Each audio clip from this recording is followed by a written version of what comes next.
galera, tudo bem? O assunto de hoje por aqui é a artilharia histórica da Champions. Especificamente falando sobre o Mbappé. O Mbappé tem 25 anos e já está no top 10 da artilharia, da lista dos maiores artilheiros da história do principal torneio de clubes da Europa. Isso é bastante relevante, afinal de contas é um jogador ainda jovem, mas mais do que estabelecido e ainda com um futuro enorme pela frente. Então a gente está falando de um jogador que é muito provavelmente hoje o maior projeto de um cara dominante para uma próxima década no futebol mundial, porque ele já é um dos melhores jogadores do mundo nesses últimos anos. E os números dele são muito relevantes. Quando a gente olha para mata-mata, por exemplo, ele marcou 13 gols nas últimas 13 partidas de mata-mata em Champions. Isso é muito relevante também. Então, a partir do momento em que a gente começa a ver o Mbappé chegando cada vez com mais frequência em fases avançadas de Champions, seja pelo PSG, seja eventualmente no Real Madrid nos próximos anos, é natural entender o Mbappé como uma ameaça a esses primeiros colocados na lista. Mesmo sabendo que a marca do Cristiano Ronaldo ainda é muito longe, tá muito longe, né? O Cristiano Ronaldo é o maior artilheiro da história da Champions com 140 gols.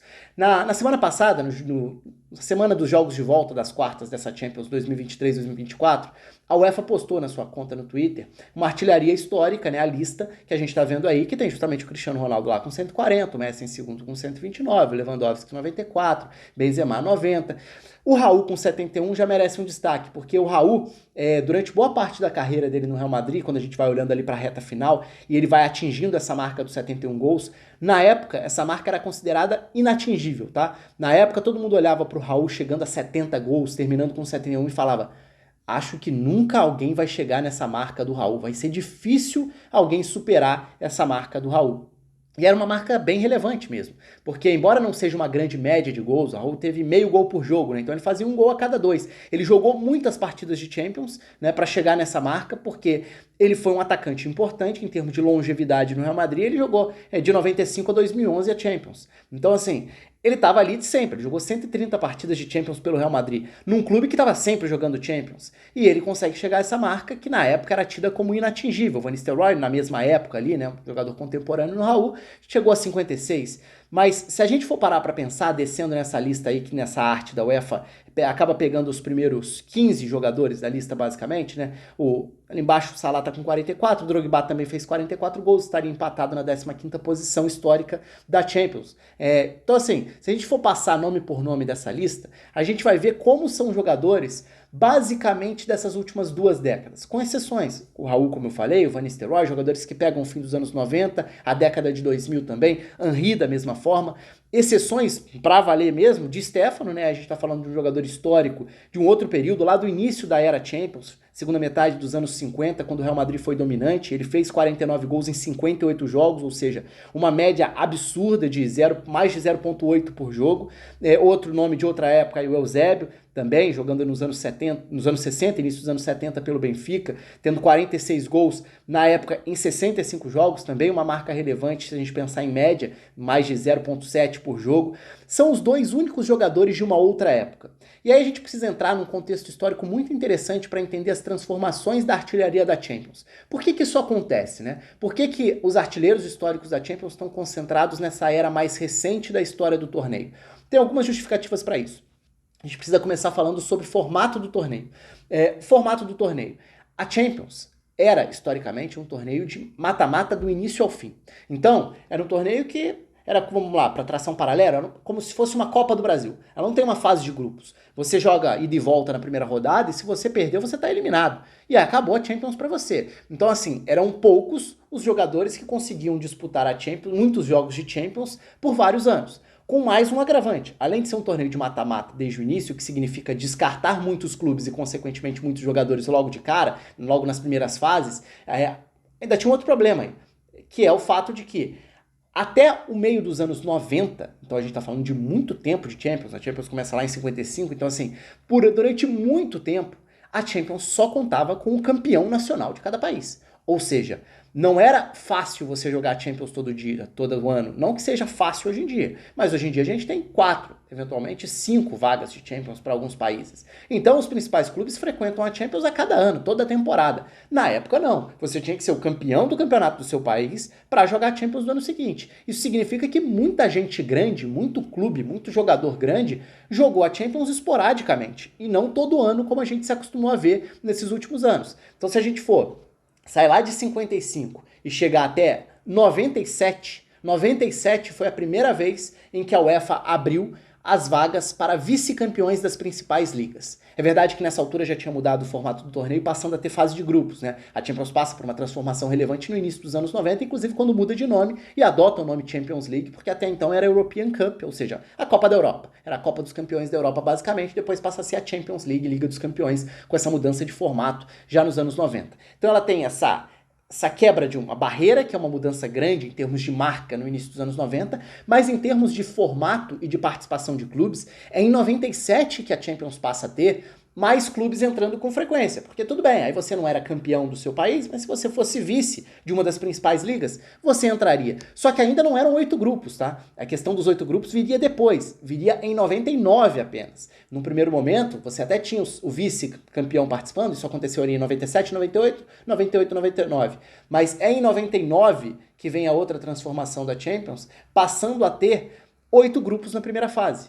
E aí vem uma outra transformação importante, porque ela vai significar mais jogos. Então, a partir do momento em que você tem fase de grupos, você já está garantindo o mínimo de jogos para quem entra. Quem chegou à fase de grupos vai ter 6 jogos. Grupos de 4, jogos de ida e volta, 6 rodadas. Então, não mais o time vai ser eliminado com 2 jogos de Champions apenas se ele for derrotado na primeira fase. Ele agora tem pelo menos 6 jogos garantidos. E em 99, ou seja, a gente já está falando aí de uma segunda metade dos anos 90, que contribui por si só para que vários desses nomes tenham mais jogos em Champions. Além do fato de que você já não precisava ter sido campeão nacional do anterior. O vice das principais ligas já estaria garantido. Em 99 vem a outra transformação extremamente relevante, porque é o ano em que a UEFA abre de vez o torneio. Em que sentido? As principais ligas passariam a ter 4 vagas, ou 3, dependendo do ranking de coeficientes da UEFA, na Champions. Ou seja, aí entra para valer a questão da participação mais frequente dos clubes nas edições de Champions. Então você tem 4 vagas para, geralmente, Itália, Espanha, a Inglaterra aos poucos vai ficando forte no ranking de coeficiente, especialmente pelo fortalecimento que teve a partir da década de 2000, né?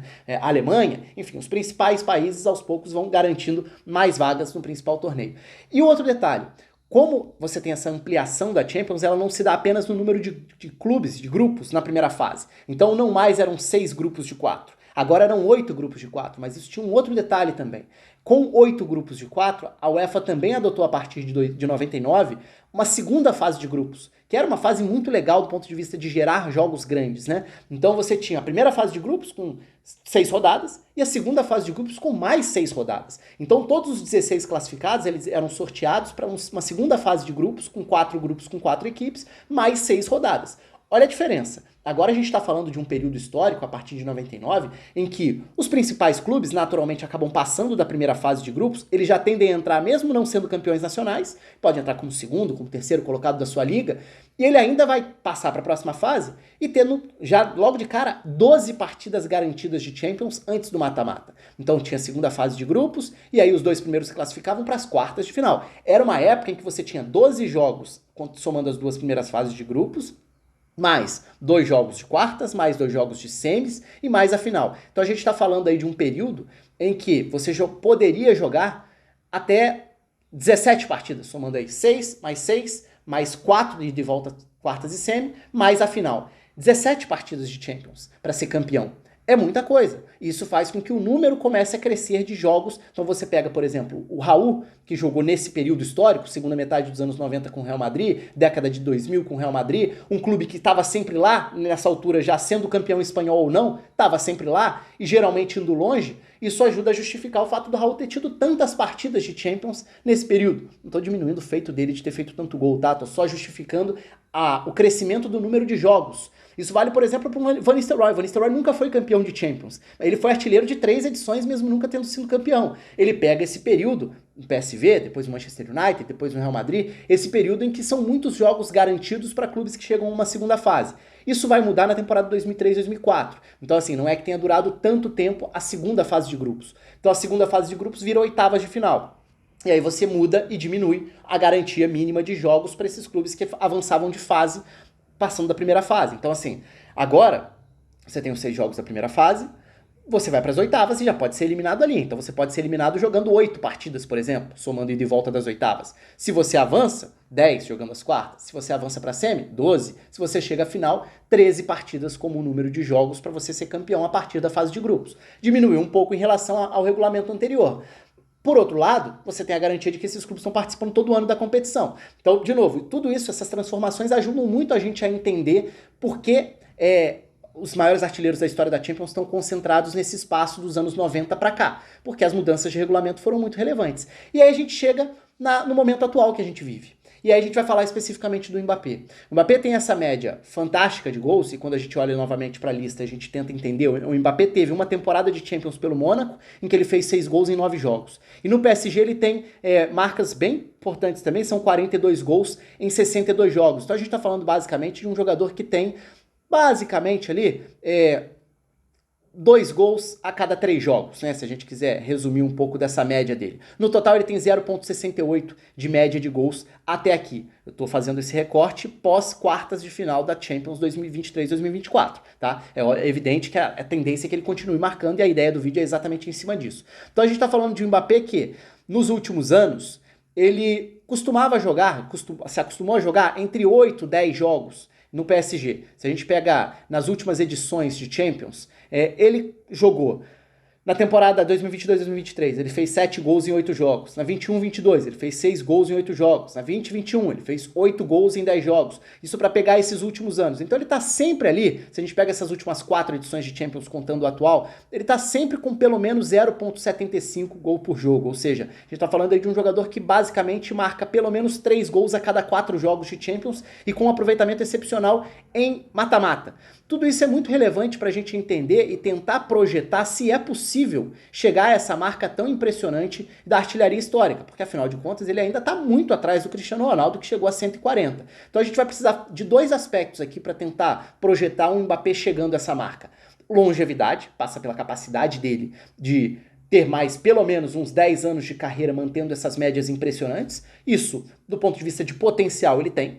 E outra, ele pode ter transformações no perfil de jogador dele para se transformar cada vez mais em um especialista em finalizações, algo que aconteceu com o Cristiano Ronaldo, por exemplo, né? Se a gente pega o início da carreira do Cristiano Ronaldo, não era um Cristiano Ronaldo máquina de gols, até porque era um Cristiano Ronaldo meia aberto, um ponta, mas muitas vezes um jogador que fazia o lado de uma segunda linha de 4 no Manchester United. E aos poucos, especialmente depois no Real Madrid, ele vai se transformando cada vez mais num atacante, um ponta goleador, que no final vira um 9.